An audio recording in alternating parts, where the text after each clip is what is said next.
a little bubble starts itself. The cap and blow, we call it. At glass blowing school, where we learn to do this, the very first week and a half, 2 weeks is spent making little bubbles and learning the process we just showed you, the cap and blow. I open the thumb and put a little air in and keep it turning, and the bubble inflates. And learning to make that bubble is a difficult step. All right, our colors. Here, a beautiful white, red, and blue. Red, white, and blue.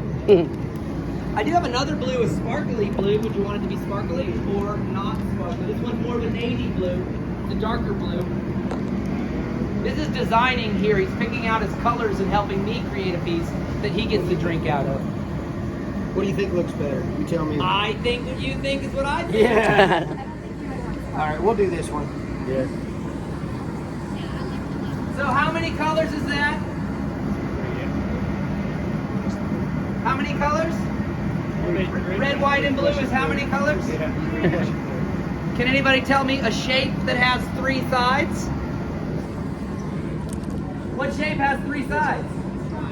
Hey, all right. I'm gonna make a triangle. And now there are 3 walls for my piece to attach to. Red, white,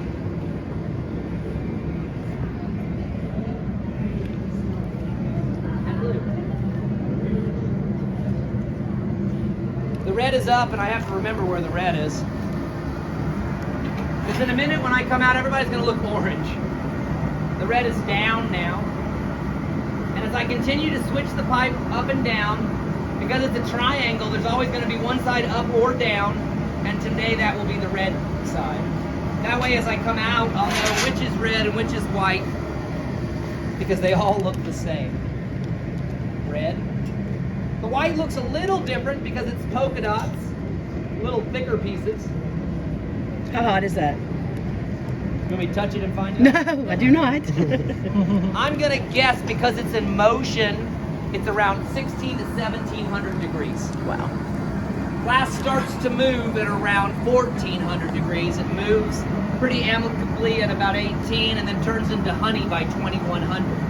2150, it sits inside the furnace. Any hotter than 2500, it boils and bubbles appear in the glass, and it no longer turns into glass, it's devitrified and becomes a whole nother substance. So we keep it from somewhere in the area of 1400 to 2200 through the process today. Just to make sure we end up with enough vibrant colors, even though my colors are very expensive. Today I take this opportunity to add just a little more color to your piece.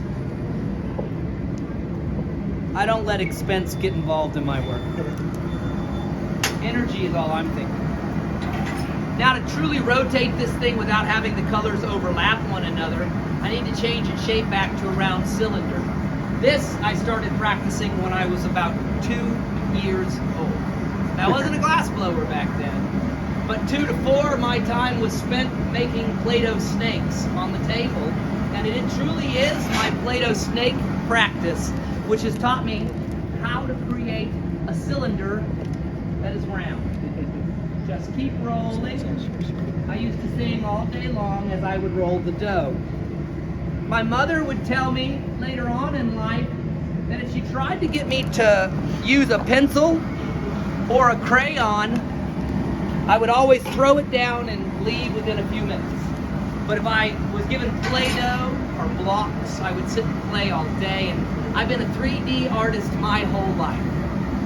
Now to make the stripes. I'm gonna grab the tip and start to spin. Every time I rotate, 3 more lines of color show up on your piece. Today you get to decide how many stripes of color are on the piece, and that you get to tell me when to stop spinning. 1 rotation makes 3, 2 rotations makes 6, and now I come on by. We decide when it's spun enough. I can spin all day, I can even take a break, heat it up again and spin more. Just at the top. You tell me. The word is stop. Alright, I think we're just good. I said the word is stop. Stop. When? Our piece today now has beautiful stripes of color on the outside, and normally I'll ask if you want to go on and make it a Starry Night swirl or a feather pattern or a scale pattern, but we're staying with stripes, right? Yep. The theme and idea, I believe, that red, white, and blue might be the stripes on our flag and our innate beauty here in our world that we live, America. So now that our color patterning is done, we start to think about the idea of creating our object, today's object, a drinking vessel. We want to make a cylinder today, a cup. One of the very first things we learn in glass blowing school is how to edit ourselves. That's what I'm doing right now. The tip of this piece ends up being too swirled and the colors become muddled, so we always trim the tip. There's the edit.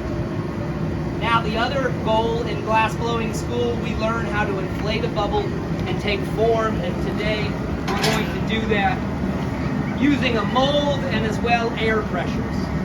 But before we can inflate it evenly, we need to get our temperatures even. The word of the day, say it with me, who can say homogeny? Homogeneous. Homogeny.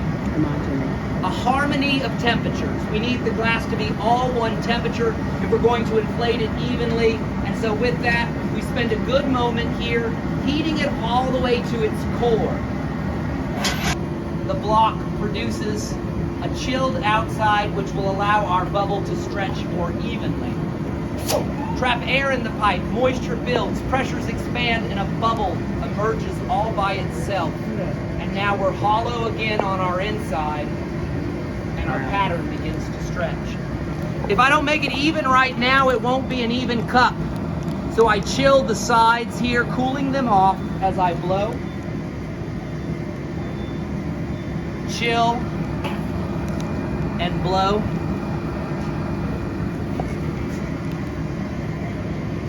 Here's our pattern. It's beautiful.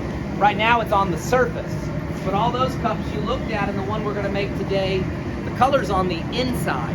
And so now I get to show you how we encapsulate our colors in a layer of clear glass.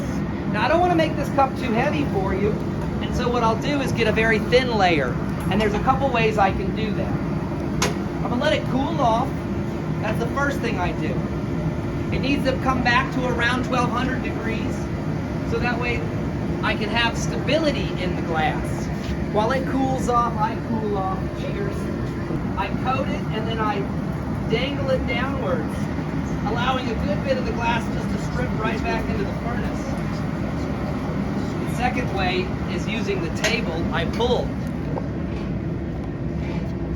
And a good portion, almost a quarter pound of material, pulls itself free from the surface.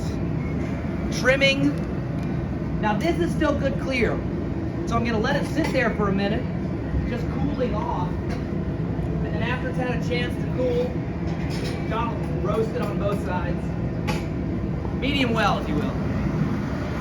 Into a little container here that catches all of our excess clear, and at the end of the night, back into the furnace.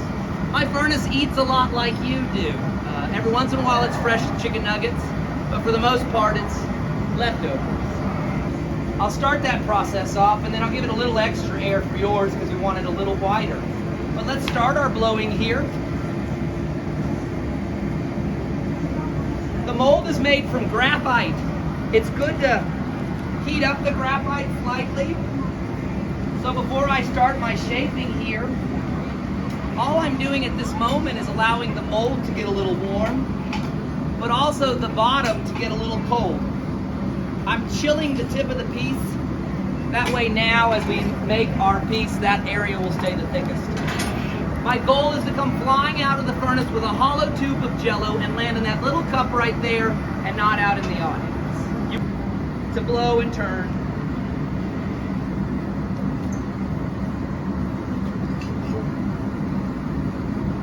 Changed. Very cylindrical in its form. Now the request today, because this is a custom and we love doing it straight to your custom request, was slightly bigger than the ones that come out of that graphite mold. So now I'll show you how we stretch it a little bit.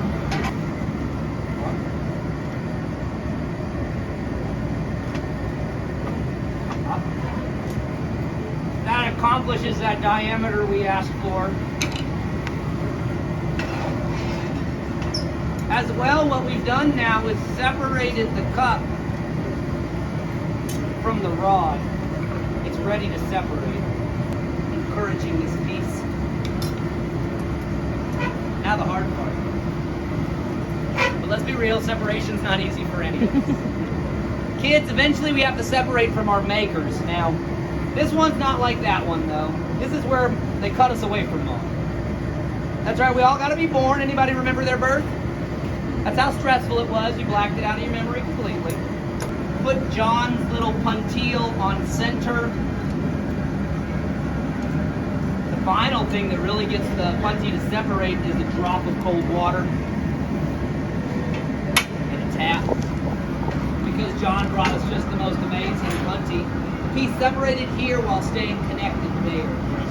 And so right now in your life where you don't have things like bills, I highly encourage you to think about one thing and mostly one thing. Figuring out what it is that you love to do and then how you can figure out how to pay your bills doing it. Grandpa told me that. He said, Johnny boy, find something you love, figure out how to feed your family doing it, and you'll live a long, happy life. That's all he said. He didn't say I wouldn't work hard, and I do work hard, more hard than most of my friends. But I love it, and that's the difference. I get to enjoy what I do. We're almost done with your piece. There a little bit with that paddle, keeping the lip nice and flat. Oh, wow. I push and pull, layering it out, but keeping it nice and even on its sides. And we end up with a beautiful red, white, and blue striped cup. The final request on this one, and it's a big one, he wanted me to shoot it with a 50 cal. It's a big one.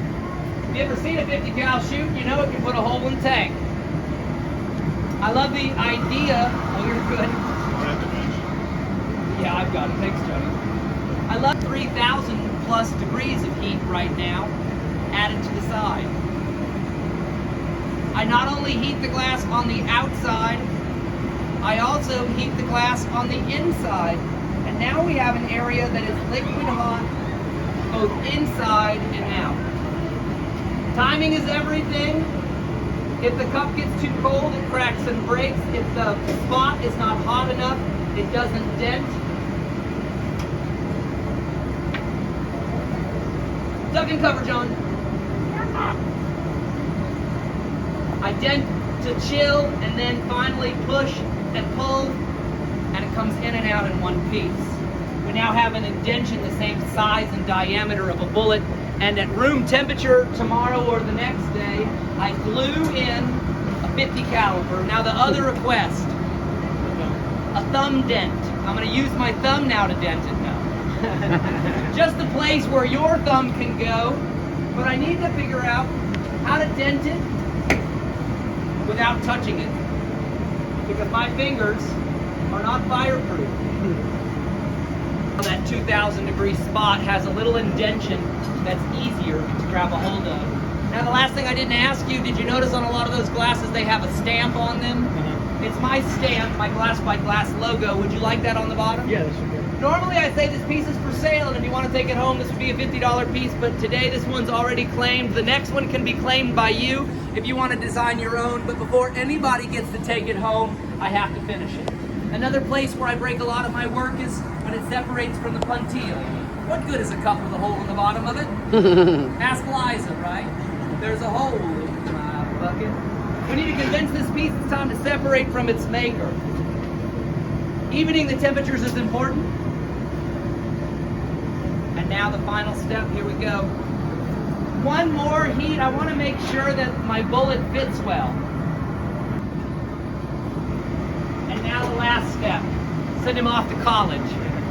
We go to college at what age, parents? About 18 or 25 or 42? Let me coach this one through it.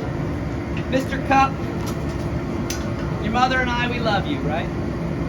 But you can't hang out in our basement playing Call of Duty the rest of your life. Got to get out there and be a productive cup of society. And with a little application of water, the coolness will cause the piece to separate.